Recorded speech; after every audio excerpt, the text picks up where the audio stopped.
কত কিউট এই মেকআপ অর্গানাইজারটা, তাই না? আজকে আমরা এরকমই একটা অর্গানাইজার তৈরি করব।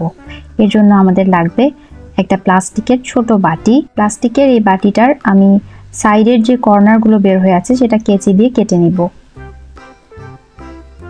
তারপরে এরকম হোয়াইট কালারের ক্লে নিয়ে সেটাকে ছোট বড় কয়েকটি বল করে নিব। এরপরে বাটির সাইড দিয়ে আমরা গ্লু লাগিয়ে নিব এবং ছোট বড় যে বলগুলো তৈরি করে রেখেছিলাম সেগুলো একটার পর একটা বসিয়ে দিব। ছোট বড় এলোমেলো করে বসাবো। এখানে কোনো ফিক্সড নিয়ম নেই যে ছোটই বসাতে হবে বা বড় বসাতে হবে, আপনি আপনার ইচ্ছা মতো বসাতে পারেন।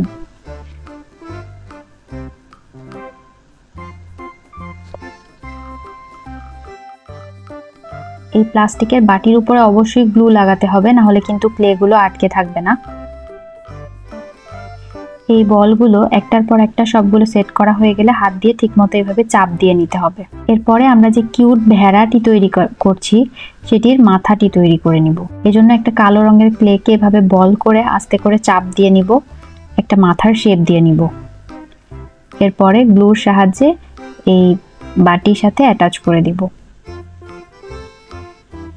এরপরে কালো রঙের ক্লে নিয়ে সেটা দিয়ে আমরা কান বানিয়ে নিব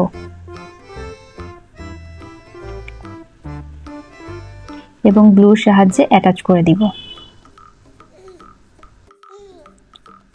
এরপর মাথার উপরে ছোট ছোট কিছু পশম বানিয়ে দিব।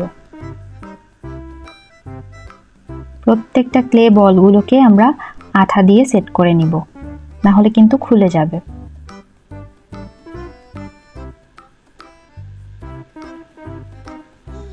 এরপর চোখগুলো বসিয়ে নেওয়ার পালা।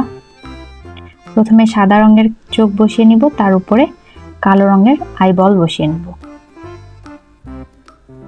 এই তো রেডি হয়ে গেল আমাদের কিউট অর্গানাইজার, মেকআপ অর্গানাইজার বা পেন হোল্ডার যাই বলেন না কেন। তাহলে আজকে এই পর্যন্তই। আল্লাহ হাফেজ।